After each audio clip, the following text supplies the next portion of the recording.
The northern leaders, the northern caucus, I would say those ones that claim that they own Nigeria, they are the owner of Nigeria. The North, they have now come out to say that they are now reject the Israel Prime Minister speech which he made 1st of January this year, this month, that anything assistance of anything assisting the U.S.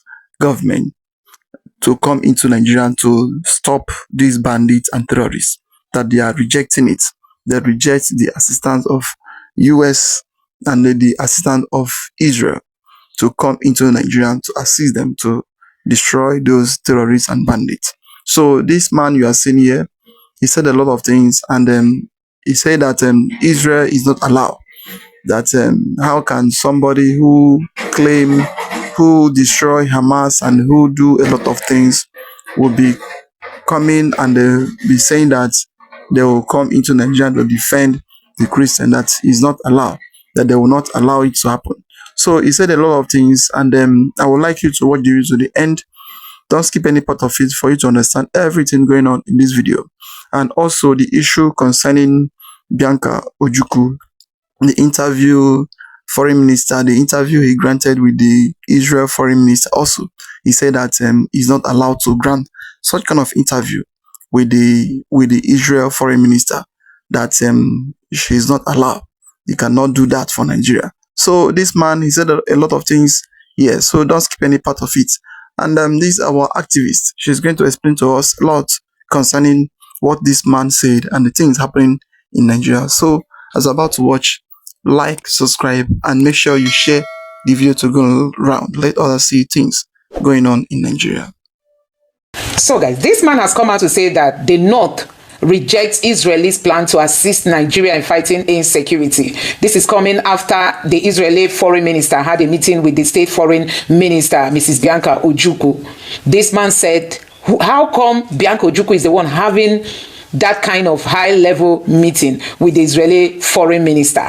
That if the Israeli foreign minister is looking for who to talk to, they should go and meet Ribadu, or they should go and meet Christopher Musa. That Mrs. Ojukwu, Bianca Ojukwu, does not have any right to have any meeting on security with another foreign minister. So guys, how come people reason like this? This is a foreign minister talking to another foreign minister, although she's a state foreign minister. So I don't know how come this man is saying that it's a taboo for the Israeli foreign minister to have met with the Nigerian state foreign minister in discussing issues that has to do with insecurity. He has also said Israel is not welcome in the North, that if they want to, he's even calling out Trump, that if Trump is looking for where to strike, he should go to Anambra. So guys, this is coming after yesterday when I showed you guys a headline where Shetima is saying that the North will resist any plan to divide Nigeria, that northern leaders will not allow Nigeria to be divided. So these people want us to stay as one Nigeria, but when it comes to fighting insecurity, they still show that they are sympathizing with the terrorists, because that's all what it means. Israel wants to help to stop the terrorists, and they are attacking Israel, that Israel has been killing Hamas. Israel has no right to come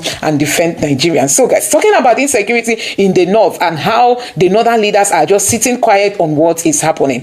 Take a look at some of the headlines here that I've got for you. Take a look at this headline. This one says 130 kidnapped, 16 killed in southern Kaduna in less than 2 months. Communities petition Governor Sani security chiefs. So guys, this is telling you that we are at war in just in southern Kaduna. In less than 2 months, 138 persons have been kidnapped, while 16 of them have been killed. This is Nigeria at war, and the northerners are still opening their mouths talking about Israeli coming to help Nigerians and Nigeria as a country in fighting insecurity. Now, this other headline here says gunmen attack National Park Service office in Oyo State, kill 5 people. So guys, killing in Nigeria is a daily occurrence. I mean, it's just a daily occurrence. This one here says Pan-Yoruba group blast Tinubu over insecurity, says terrorists kidnapping our kings while you enjoy taxpayers' money abroad. This one is another bombshell on Tinubu. All over the places, kidnapping is now, the most lucrative business for these terrorists. See, this one says Berum Youth demands proscription of headers, Miyetti Allah.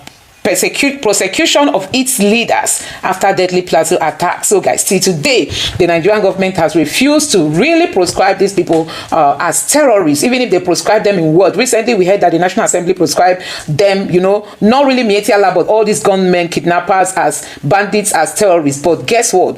These people are demanding that Mieti Allah be proscribed as terrorist organization, because all the international platform sees them as, you know, terrorists. It's only in Nigeria they are being pampered and harbored, you know, and these people are saying proscribe them as terrorists for all the bloodshed that they've been causing in Plateau State, Middle Belt at large. So guys, it's been hell for some days now since the new year. It's been hell all over the places in Nigeria when it comes to insecurity. Everywhere is on fire, you know. Now I'm just going to allow you to take a look at this video where this man is saying that the Minister for State, Foreign Affairs Minister for State does not have the right to meet with the Israeli Foreign Minister. And he's also saying that Trump and Netanyahu are not welcome to the north. They shouldn't dare come to the north. Just take your time and watch these videos and let me know your thoughts in the comment section below. Please don't forget to subscribe and turn on the bell notification for more updates. Now take a look. Okay, good afternoon, my fellow Nigeria. I want to clarify something that I see in the internet. Foreign Minister of Israel have a meeting with our state foreign minister, Benefika Ojukwu. Mr. Minister, how do you have a meeting with a foreign minister from Israel? You are requesting that we will you have a meeting with them on security. Are you a defense minister or NSA? How? Before that is before the shell in Sokoto, before they bombard that Sokoto, where they bomb empty place, wash out. Nobody is there. Well, how do you have a meeting with the foreign minister and you discuss about security and counter-terrorism? How? What is your problem with security? You are not the defense minister. We have a defense minister. Madole is there. We have NSA, Nurubado is there. We have Christopher Musa. Those ones, they are the part of the security. You are not a defense minister, so you don't need to discuss anything pertaining counter-terrorism or security. Don't take us as illiterate. Your position is to make us how we can be able to invest in the foreign, and the foreigners should come and invest with the ambassador of that country. It is not your duty to have a meeting with any Israelis. We don't need Israel, and we don't want Israel in the north. We don't. Why don't you tell them to go and shell in Anambra? We don't need that. And then after that meeting, when I Google again, I see where the Israeli embassy want to have a meeting with the first lady inside Villa. First lady, you are a mother of Nigeria, and we did not vote you. We vote your husband. So if there's anything for that country for security, it's not your duty. It's a duty of the president, and that is why we vote him to protect us and protect our life. Simple. So for having meeting with that foreign minister of Israel, Benefika, I think that meeting you have is your own. We did not. We don't accept anything Israel. Anything Israel can never match our land for anything. People who want to kill 87,000 Palestine, and up to date they hold them hostage. Food, they block them not to take, water, nothing.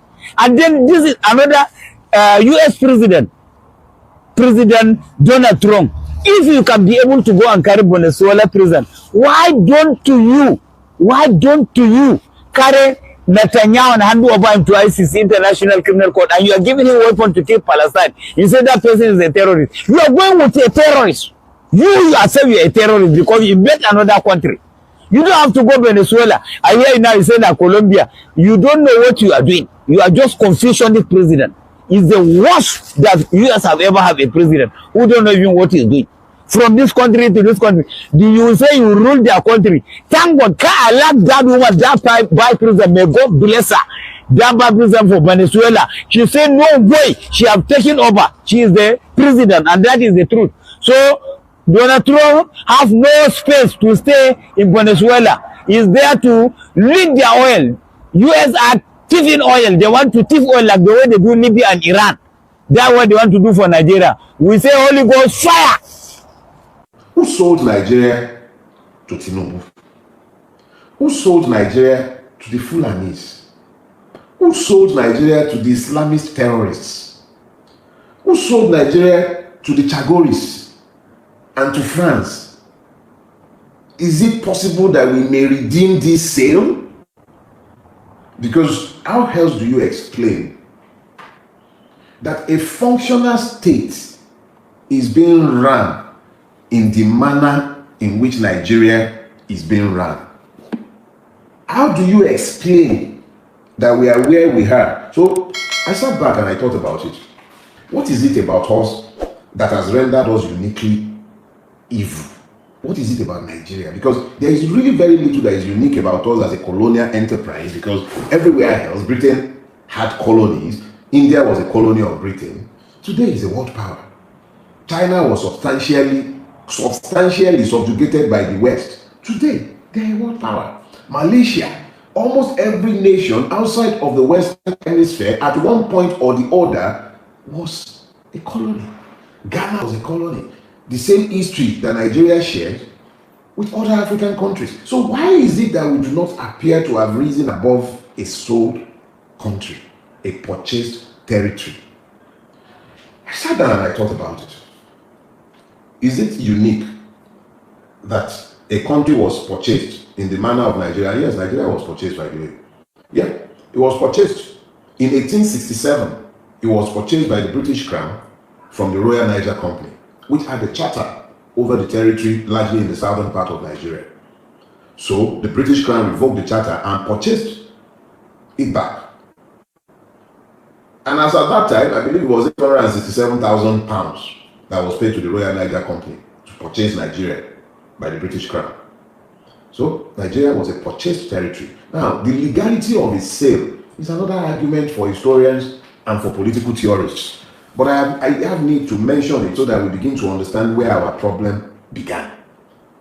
We were treated as a territory that contained certain things, including human beings that were treated as cartels, including gold, this, that. That was how we were sold. A territory was sold. Commercial proposition. But this is not new to us. America bought Alaska from the Russians in 1867. No, sorry. Around the late 1800s, they purchased it from them. That was in 1867. $7.2 million was paid. Seward was the Secretary of State who purchased it. He purchased Alaska from Russia for $7.2 million. It was known as the Seward Folly. That was a joke. That we went and purchased a nice garden until they found gold in Alaska, I think in 1897 or thereabouts. So it is not unique that a territory is sold. What is unique is that persons were sold without their consent. But that is, as I have said, a story for political historians to deal with. But there is a consequence for the way Nigeria was founded. The British purchased a territory, a business proposition. And in purchasing a business proposition, like any good business owner, they have to figure out how to run their business. You are already, of course, familiar with the British doctrine of indirect rule. But indirect rule, as with every other thing in life, has its consequences. Indirect rule meant that the British decided to work with existing structures, and where the structures did not exist, create structures that mimic the structure by which they prefer to administer the vast territory that they had now given to themselves. Imagine this: the southern and northern protectorate, colony of Lagos, merged together, right? You probably had, at the most, I doubt that there were ever up to 100 British administrators available to run the entire enterprise. Even the soldiers had to be sourced locally. They only had white officers. Have you ever pictured the Hausa? Have you ever pictured the Fulani header?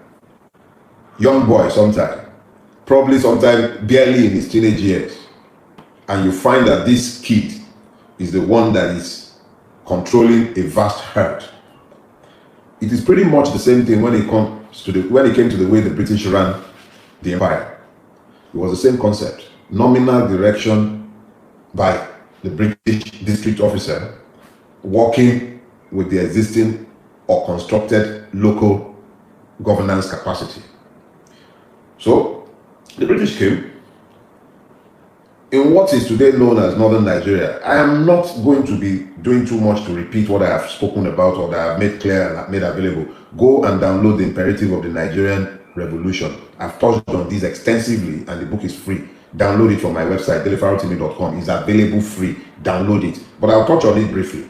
In building its governance structure, the extreme dependency was placed on indirect rule because it was the only way this could work, given the limited human resource that could be deployed to Nigeria and almost everywhere across the world, because the British had a huge colonial enterprise. So what happened was that in northern Nigeria, there were already two governance structures covering most parts of it. That's the Kanem Borno Empire and the Sokoto Caliphate. What happened essentially was that these two had the colonial superstructure layered over them. I don't know what else I can do. I'm having repeated complaints about my audio. You would have to manage it like that today because I don't know what else I may be able to do to help matters. So let's keep going. So you had a situation where they layered their governance structure over the existing Islamist empires that you had in northern Nigeria. Now, this Islamist empire, and I mean Islamist empire because they were essentially based on Islamic rule. The Kanem Borno Empire and the Sokoto Caliphate. Now, there were multiple ethnicities who had not been conquered either deliberately or because they couldn't. These people were brought largely on, they were brought under Fulani and Boronu influence. And in some cases, their chiefdoms were recognized, but of course, they were given lesser status.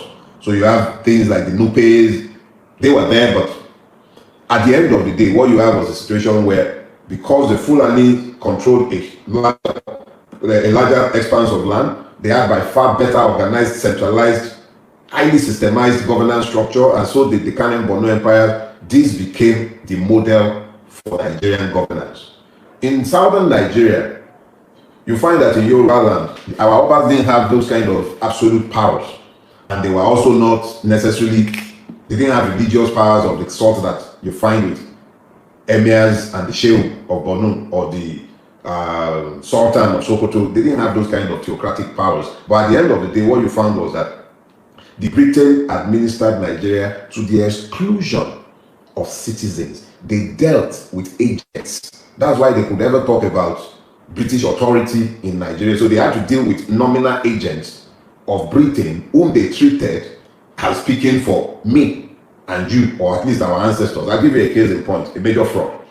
The Alafin and the Oyos were taken essentially as the voice of the Yoruba. So any agreement with the Alafin was taken as being valid over the whole of Yoruba land, regardless of whether they were independent states who had either rebelled against the authority of the Alafin or who were never really directly under his authority.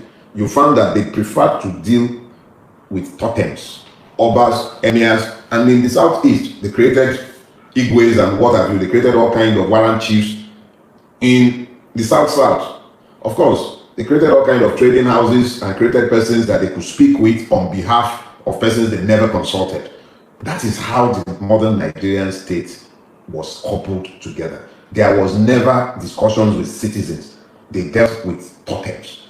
That was the beginning of the sale of Nigeria. Because when you do not have the voice of those who are meant to be citizens aggregated to form the basis of the sovereignty of a state, but you can continue to deal with representatives, unappointed, unanointed, unelected representatives instead of the people, and what these unanointed representatives of the people say is almost always a reflection or echo of what the colonial interest desires. It's the same thing today. Now, wow. This is very shocking. These northern leaders and their people, they are the main problem of this country. Whenever you hear them speaking or whenever you hear the trouble, the way things are happening in Nigeria, they are the main cause of this problem. You come to insecurity, they rank number one. You come to poverty, you come to the leadership, and everything you see happening in the country, they are the main cause of it. And what Dele is explaining here, those who sold Nigeria to the France, to the British, they are the same people, the northern leaders, the Fulanis. They sold Nigeria to the British so that they can have every other thing. They can do whatever they want to do. This man speaking about the Israel coming into Nigeria to chase away those bandits and terrorists that is buying the Christians, destroying life, destroying property. I don't know the benefit of them. I don't know what they are benefiting in these atrocities. because you are claiming that the government don't have the power to destroy the terrorists. Now, you are now saying assistance from different country that want to assist you to chase away those bandits out of your country. And there's some people that claim that they are elect or they are leaders will now come out and start saying what is not, in fact, what is not in the book. What you will hear, and you start asking yourself, this person, did he have sense? We don't even understand. So that is how Nigeria find herself. That is where Nigeria find herself. That is why you see the country is not developing. Nothing is working. Every day the country is stagnant. So it remains stand still at one place. Nothing that is moving. And Dele has already explained everything concerning this country, concerning the reason the country is not moving forward. And the only solution to this country, it is if they can listen. Yes, the only solution is to divide the country. Let every zone go its separate ways and develop yourself and develop your zone. That is the only solution. Not this everybody struggling to survive and everybody's struggling to just to bear the name One Nigeria. This One Nigeria of a thing is not working. So my people, I would like to hear a comment down below, like, subscribe, and make sure you share the video to go around. Let others see things happening in Nigeria. And thank you for watching.